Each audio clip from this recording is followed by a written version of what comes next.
There's nothing like trying to fix a fault in a little 7mm diameter outrunner. But just here is a wire break. That was inside the tubing. Well, it's not this one, but it was inside of that, going up into the motor, glued in place inside the sheath. And when I was testing it all out with the old multimeter, we found that if I scraped away this side of the winding and touched the common, which is around there, I had connectivity. But from the wire itself, which is actually this one, nothing.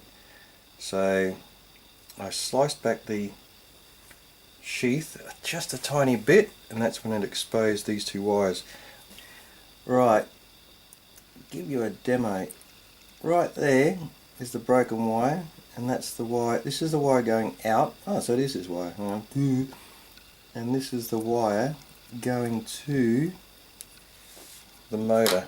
Now, I had a whinge about this motor to the seller. They wanted me to take photographs and send it back and pass it all up. I thought, what a pain in the butt. Obviously it's a broken wire somewhere because it's stuttering, which means it ain't going to run. So square these suckers up, line it up. I'm not squeezing very hard at all on that stator, because we don't want to squish anything. It's just too small. Yes, so now I'm going to put that back in place, mix a tiny bit of araldite and then glue it to the, let's call it the frame, the mount, so that any accidental pulling on the cord, boink, boink, boink, boink, won't pull it back out again or make it short out to anything. So we're back. Looks like the glue's dried. Bit of lump there and a bit on the common terminal. Excuse my hands, I've been painting all day. Alright, so here we go, the big test. Put the can back on. I won't worry about putting the circlip on until we know it's going. Okay, so I've plugged that in. Plug this in. And, let's hear. Oh, that's always a good sign when you get the little jingle. Okay, did it fix it? Oh yeah. Here we go. That saved a lot of headaches. Okay, sure, it took me, a bit of stuffing around. Here, I'll be using that. It doesn't go to anybody else. Okay, in case you're going to think you're going to get a lemon. Alright guys, I just thought I'd show you that. All part of the stuff that I do. Alright, the results are in. I took some measurements.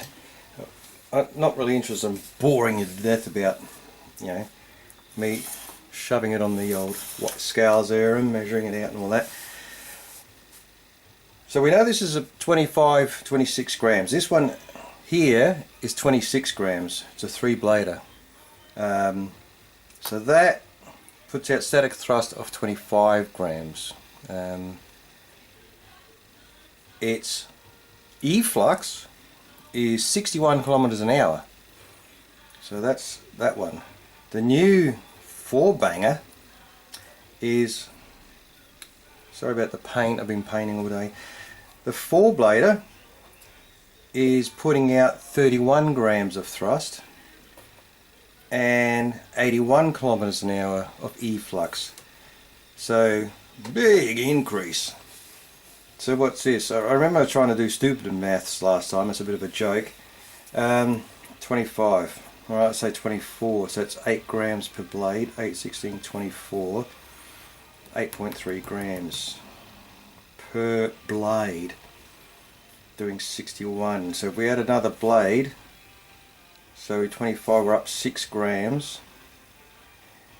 So it didn't quite make it an extra 8 grams like I thought, you know, it might if each blade, you know, shared a certain amount of load there. Made it up to 31 grams. That's still pretty impressive. Got to be proud about that. And the E-flux, 81 kilometers an hour. Dang! So that kind of makes sense, that one, because 3's in a 60, let's call it 60, goes 20 kilometers an hour, right, per blade. So 20 times 3, 60. 20 times 4, 80. And that almost actually worked out. So, poof, we make a decent model with an 80 kilometer an hour E-flux. That sucker's got to move.